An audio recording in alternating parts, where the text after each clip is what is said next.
This is Democracy Now!, democracynow.org, The War and Peace Report. I'm Amy Goodman. And I'm Juan Gonzalez. Welcome to all of our listeners and viewers around the country and around the world. Today, we spend the hour with Julian Assange, the founder of WikiLeaks. It's been nearly 5 years since he entered the Ecuadorian embassy in London seeking political asylum, fearing a Swedish arrest warrant could lead to his extradition to the United States. Despite being holed up in the embassy, Assange's impact is still being felt across the globe. His asylum case recently became an issue in the Ecuadorian presidential election. The right-wing candidate Guillermo Lasso had vowed to remove Assange from the embassy if he won. But Lasso lost to President Rafael Correa's former vice president, Lenín Moreno, who said Assange is welcome to stay. Meanwhile, WikiLeaks recently began releasing a massive trove of secret CIA documents exposing how the agency has developed tools to hack into and spy on principal phones, computers, and televisions all over the world. WikiLeaks described the leak as the largest ever release of confidential documents on the CIA. WikiLeaks' activity before the 2016 election is also still generating headlines.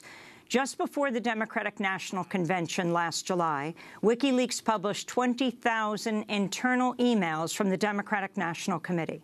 Within 2 days, the head of the DNC, Debbie Wasserman Schultz, resigned her post, in part because the emails showed the DNC worked behind the scenes to discredit and defeat Bernie Sanders, who is challenging Hillary Clinton for the nomination. Less than 3 months later, WikiLeaks began publishing internal emails from Clinton's campaign chairman, John Podesta.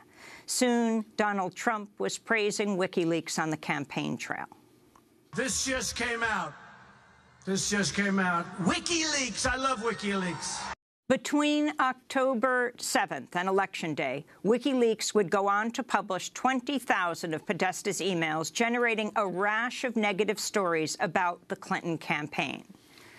U.S. intelligence agencies have accused Russia of hacking the DNC and Podesta accounts, but many questions still remain about what happened. During a recent congressional hearing, FBI Director James Comey placed the blame on Russia intelligence when questioned by Congressman Adam Schiff. Do you know whether the Russian intelligence services dealt directly with WikiLeaks or whether they, too, used an intermediary?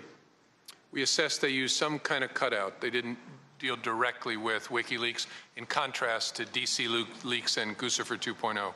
That was FBI Director James Comey on March 20th. Well, joining us now from the Ecuadorian embassy in London is Julian Assange, the founder of WikiLeaks. Julian, welcome back to Democracy Now! Good morning, Amy. Did Russia leak the documents, either the DNC documents or the John Podesta emails, to WikiLeaks? We have said quite clearly that our source is not a member of any state, including the Russian government. Now, if you look at these statements by James Comey, James Clapper, going back a couple of months, statements by Barack Obama, they all are harmonious with our description. Now, what the U.S. investigation by James Comey seems to be trying to say, at least in public, is that they perceived that there was some Russian hacking, or at least some hacking from somewhere, of the DNC, other institutions of the United States. In fact, the allegations are that several thousands of people were hacked in those operations. But how do you know? How do you know it's not Russia? How do you know it's not a state actor? Since you usually say you don't know who gives you documents. We look very closely at our publications. We tend to come to a good understanding of them. And so we're not willing to go into details about our source because it might describe the sort of person they are, the sort of jurisdiction that they're in, which could put them at risk. But we have said clearly that our source is not a member of a Russian state. And even the US government is not suggesting that our source is a member of a Russian state. And what appears to be going on is that there have been observations of hacking of thousands of people, or attempted hacking of thousands of people. That's quite normal in intelligence gathering activity before an election. Presumably that's being carried out by many states. I would be surprised if that doesn't include Russia. And over here, there's the publications of WikiLeaks.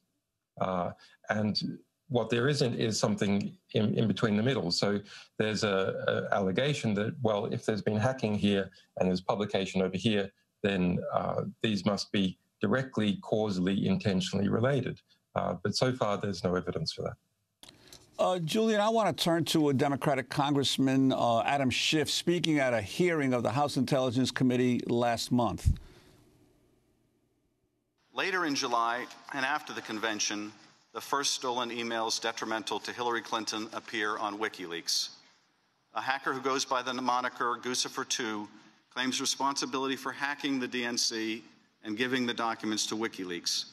But leading private cybersecurity firms, including CrowdStrike, Mandiant, and Threat Connect, review the evidence of the hack and conclude with high certainty that it was the work of APT-28 and APT-29, who are known to be Russian intelligence services. The U.S. intelligence community also later confirms that the documents were in fact stolen by Russian intelligence, and Guccifer2 acted as a front. Also in late July, candidate Trump praises WikiLeaks, says he loves them, and openly appeals to the Russians to hack his opponents' emails, telling them that they will be richly rewarded by the press. That was Congressman Adam Schiff. Julian, I'm wondering if you could respond to some of the things he's saying in that statement. Well, Mr. Schiff is a Democratic congressman who's trying to whip up a kind of neo-McCarthyist fervor in order to distract from the epic failure of Hillary Clinton and that team when they lost, of all people, to Donald Trump. So it's not particularly interesting. I think we should pull back and put things in context. The United States government, since 1950, has intervened in 81 elections, interfered, to use Schiff's language, in 81 elections. That is not including coups, which have overthrown the government. So there's a long history of the United States doing this to places around the world in infamous ways, and most recently alleged interference in the election of Israel. So I think we should understand that the United States is in a glass house when it comes to allegations of attempting to interfere with or influence election results. But let's look at what is the real meat of this issue. How is it alleged that Russia has interfered in the US election process? Well, they say there's been a variety of hacks. Well, that's quite normal intelligence gathering process as far as can be determined, and a few extremely ineffectual websites such as DC Leaks or Guccifer 2.0 that no one really paid any attention to. And then there's our publications, which people really did pay attention to. Now, what is in our publications? Well, from our perspective, we have just published accurately and fairly what Hillary Clinton said her positions were in her secret speeches to Goldman Sachs and in relation to the DNC and its attempt to rig the election to exclude the primary process, to exclude Bernie Sanders. So at the heart of this issue is whether people were told the truth about Hillary Clinton and the DNC. If there hadn't been an ugly truth there, it wouldn't have made any difference. There was an ugly truth, and we published accurately and fairly that ugly truth.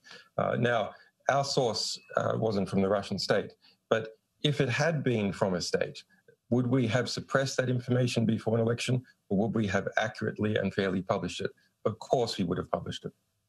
Well, but I wanted to ask you, in relation to what you said, we've had other guests on, for instance, Scott Horton, who said, yes, you're absolutely right. The United States has been involved in seeking to destabilize governments and overthrow governments all over the world. But Horton said that there's a difference between what Russia attempted to do and whether anyone in the Trump administration colluded with Russia or helped or cooperated or had conversations with the Russians as they were seeking to destabilize the U.S. elections. And Scott Horton says that would be definitely a problematic issue for Trump. I'm wondering your thoughts about that.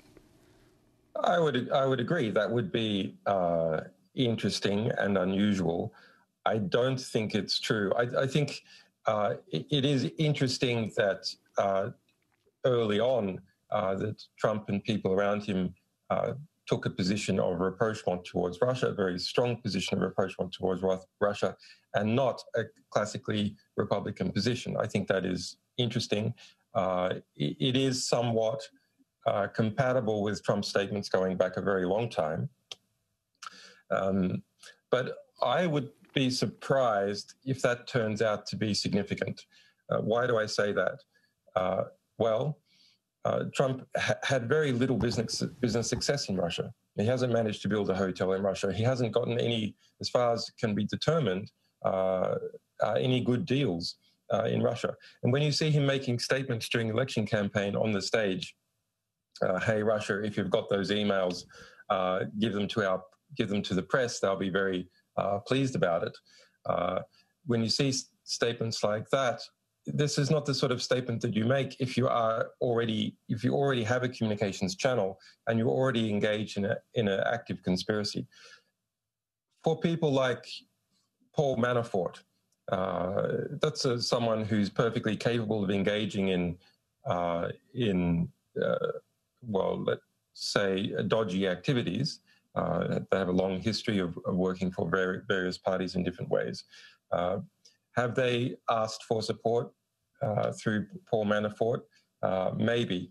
But if you're looking at the top level involving Trump, what I see is a great weakness in an ability to get anything concretely done in Russia.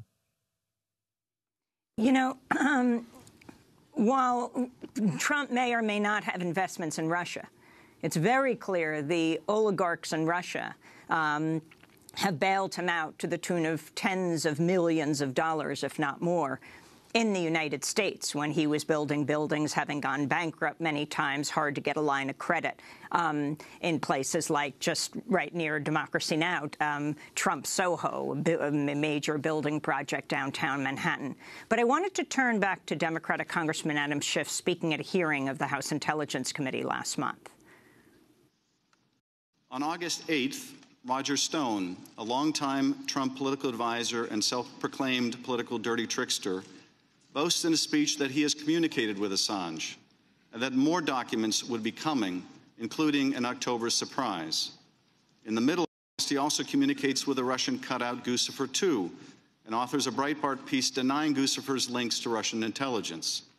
Then later in August, Stone does something truly remarkable when he predicts that John Podesta's personal emails will soon be published. Trust me, he says, it will soon be Podesta's time in the barrel, #CrookedHillary.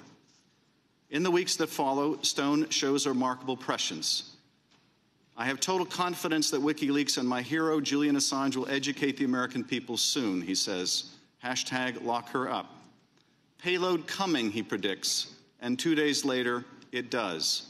WikiLeaks releases its first batch of Podesta emails. The release of John Podesta's emails would then continue on a daily basis up until the election.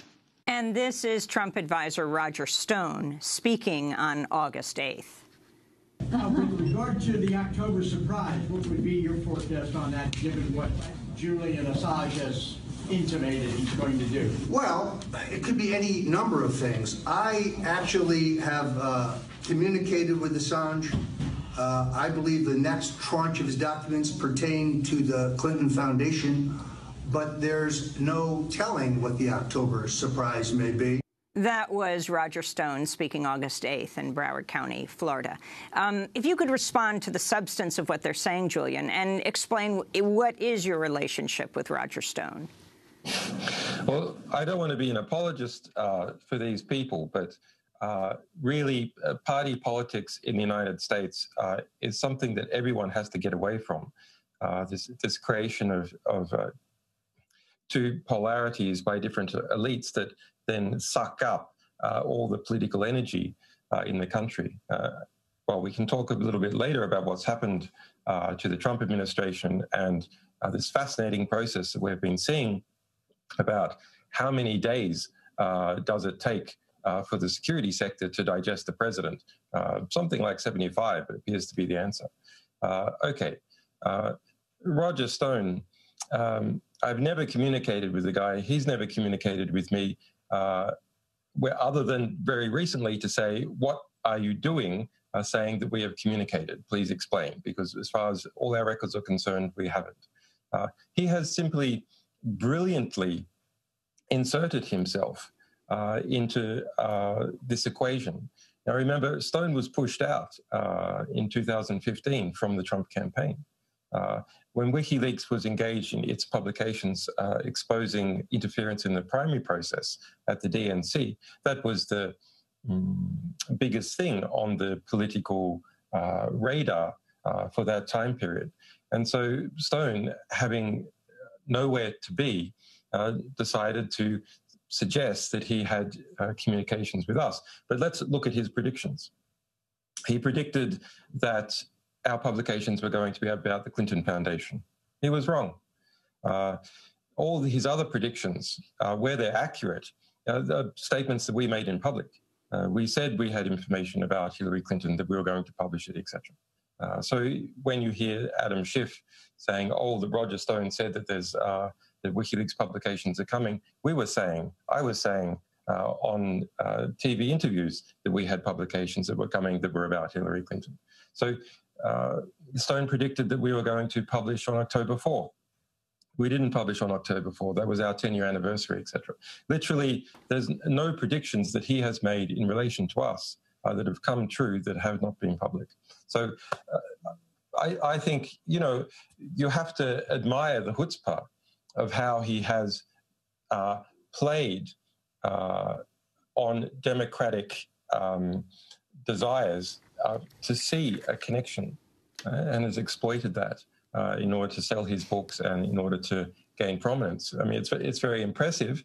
He just simply lays out a piece of bait that he understands that the democratically aligned press will leap forward slavishly and put that hook in their mouth. Julian, we have to break. Because it suits him. But we're going to come back to this conversation. Julian Assange, founder and editor-in-chief of WikiLeaks, speaking to us from inside the Ecuadorian embassy in London, where he has been holed up for almost 5 years. This is Democracy Now! We'll be back with Julian in a moment.